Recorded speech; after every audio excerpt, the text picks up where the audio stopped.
In today's math lesson, we will be again looking at the characteristics of quadratic functions. However, this time we're going to be looking at these characteristics by way of seeing equations instead of graphs. If you are more of a visual person, then you can always graph any and all of these particular functions into either a graphing calculator or to Desmos so that you can see what the curve is doing and then make your decisions based on what the question is asking of you. For this lesson, we will be looking at the standard form of a quadratic, which is y equals ax squared plus bx plus c. When working with the standard form equation of a quadratic, if you need to find the axis of symmetry, you can do so by putting negative b over 2 times a. Always remember to put x equals at the beginning of your answer because it is an actual equation itself. Things to take into consideration. This axis of symmetry in finding x is also the same x as that in your vertex. So this is very helpful. It helps in many ways. So not just the axis of symmetry, but also the x part of your vertex. If you are given the standard form of a quadratic in equation form, and you need to find the y-intercept, this is the fastest, easiest thing to find. It is literally just the c. That's all it is. In example 1, we are asked to find the axis of symmetry of this particular parabola, remembering that a parabola is another name for a quadratic. This equation is missing a part or a term from the standard form. So we have a squared term, we have a simple x term, but we don't have a constant term. Before finding any specific characteristics of a quadratic, it is helpful, it is a wise choice to go ahead and make sure that you have all three terms showing in your actual equation. So we saw here that this particular equation is missing the c term. Since that c term is not there, you could say, hey, what number means not there? Oh, nothing, which is 0. There you go. From our completed quadratic equation, we first determine what our a, b, and c numbers are. When there is no number, no coefficient showing in front of a variable, we understand that number to be 1. Our b number will be 2, and our c number is 0. With our formula to find the axis of symmetry being x equals negative b over 2a, we would write negative 2, because that is our b number, over 2 times 1, because that is our a number. We would then clean this up, simplify it to make negative 2 over 2, and that reduces to mean that x is equal to negative 1. This is our axis of symmetry. In our second example, we are asked to determine the y-intercept of the quadratic x squared minus 9. And it would be very helpful and wise to go ahead and find out what are all three actual terms in this quadratic. Again, I am missing one.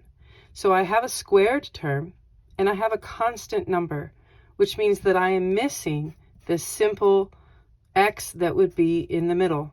And when something is completely non-existent, we remember that that means there is 0 of it. Now that we have the full quadratic listed, we can see that our a number is 1, because when there is no coefficient showing in front of the variable, it's understood to be 1. Our b number is 0, and our c number is negative 9. Make sure to acknowledge and use the negative that is there in the quadratic with it. We learned from the definitions and the examples at the beginning that the y-intercept of a quadratic is your c number, and our c number is negative 9. That's it. If you are asked to write this as a coordinate point, that would be 0, -9, in that all y-intercepts are 0, number, specifically where they would cross the y-axis. In example 3, we are asking to find the axis of symmetry. Again, with my quadratic, I am missing terms. So let's write out the full standard form of this particular quadratic. X squared can be written as x squared plus how many x's? None of them being 0. And how many constant terms? None of them being 0 again.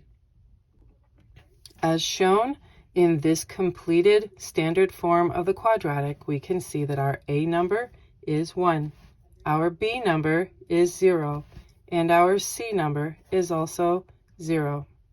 Let's go find the axis of symmetry now. With our formula being -b over 2a, that means we have -0 over 2 times 1. Cleaning this up and simplifying it, you can't have a -0. It's just 0. Nothing is nothing. 2 times 1 is 2. And we know that 0 divided by any number in the whole wide world is still 0. So our axis of symmetry is x equals 0. In example 4, we have a complete standard form of a quadratic with all 3 terms showing. As a result, we don't have to go place in any zeros. From this, we know that our A number is 1, our B number is -4. Make sure to use the negative that is there with the 4, and our C number is -2. Make sure to use the negative that is there with the 2. From our definitions in the lesson introduction, we know that the y-intercept is our C number, which we have determined is a -2. If you are asked to put this in coordinate point form, that is 0, -2. In our 5th and final example, we are asked to find the vertex of this quadratic. We know that a quadratic has a vertex that is going to be in a coordinate point form. So in order to get ourselves started, realizing that we only have 2 of our terms for the standard form, let's put in the 3rd term, acknowledging that the term that is missing is there in the center with a simple x. From this, we can determine that our A number is 1, our B number is 0, and our C number is 79/10. While that fraction does seem scary, don't worry, it's going to be just fine. As hinted in the lesson introduction, if you need to find the vertex of a quadratic giving the standard form of an equation, this is a 2-step process. The first step is to find the axis of symmetry, because this will be our x part of the coordinate point for our vertex. The second step will be to plug your answer from step 1 in for x and then solve for y in order to get the y part of the coordinate point that is your vertex. Let's start this process together. Step 1, finding the axis of symmetry. So x has been -b over 2a, as it will continue to be in this process. So I have -0 over 2 times 1. And as stated before, you can't have a -0. That's just 0 over 2. And as stated before in a reminder, that 0 divided by any number in the whole wide world is still 0. And this is the x part of your vertex. Step 2 of this process is to take your answer from step 1 of x and plug it in for those x values so that you can solve for y. So we learned that x is 0. Let's place the 0 in where the x's are and then simplify our equation. If you use a high-powered calculator, this is really easy and helpful. So 0 squared plus 0 times 0 plus 79 over 10. When you put that in your calculator, or just work that through, because 0 squared is 0, plus 0 times 0 is still 0. 0 plus 0 makes nothing, leaving you only with 79/10.